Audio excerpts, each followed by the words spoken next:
So hello, आज seven habits of highly effective people का part two है। तो आज हम डिस्कस कर रहे होंगे 4 5 6 हैबिट के बारे में। इसमें से फोर्थ नंबर की हैबिट है थिंक थिंक विन विन। मतलब ऐसा ऐसा सोचिए कि दोनों पार्टीज का भला हो। अगर कोई आपकी लड़ाई हो जाए या किसी के साथ डिसएग्रीमेंट या आर्ग्यूमेंट हो जाए, तो ऐसा सॉल्यूशन निकालिए उसका जहाँ पे दोनों का काम बन जाए।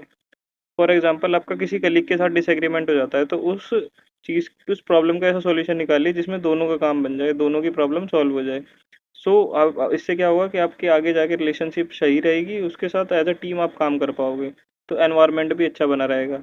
और तीसरी चीज़ आती है कि फॉर एग्जांपल आप बॉस हो, आपका किसी एम्प्लॉय के साथ आर्गुमेंट हो जाता है।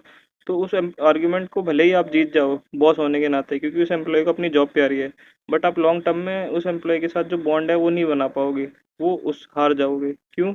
क्योंकि एज अ बॉस, आप एज अ लीडर, आपका काम है उन्हें टाइम टू टाइम टीम को मोटिवेट करते रहना।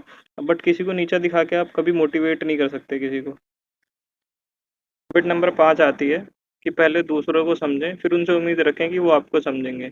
मतलब आप सोचिए, लास्ट टाइम कब किसने आपके साथ अपना दुख शेयर करा था, अपनी फीलिंग शेयर करी थी, और आपने कितने ध्यान से उसे सुना था, और उससे सुन के कितने अच्छे से उसे एडवाइस दी थी।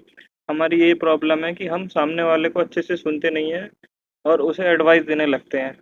बट उसको उसकी सिचुएशन में अपने को रख के देखो, मतलब उसकी जगह अपने को रख के देखो और फिर सोचो, फिर उसकी बात सुनो। तो फिर आपको एक्चुअल स्टेटस पता चलेगा, एक्चुअल चीज़ पता चलेगी, एक्चुअल फीलिंग पता चलेगी। आप उस हिसाब से बहुत सही एडवाइस उसे दे सकते हो और सही तरीके से उसे मोटिवेट कर सकते हो।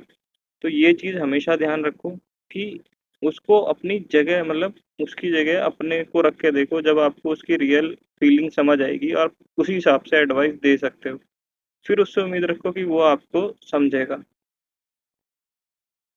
नेक्स्ट हैबिट नंबर 6 है शार्पन द सॉ। मतलब जब हम स्कूल में होते हैं, जब कुछ ना कुछ सीखते रहते हैं, कॉलेज में होते हैं, कुछ ना कुछ सीखते होते हैं, बट जब हम जॉब में आ जाते हैं तो हम अपनी स्किल्स अपग्रेड नहीं करते, अपनी नॉलेज अपग्रेड नहीं करते।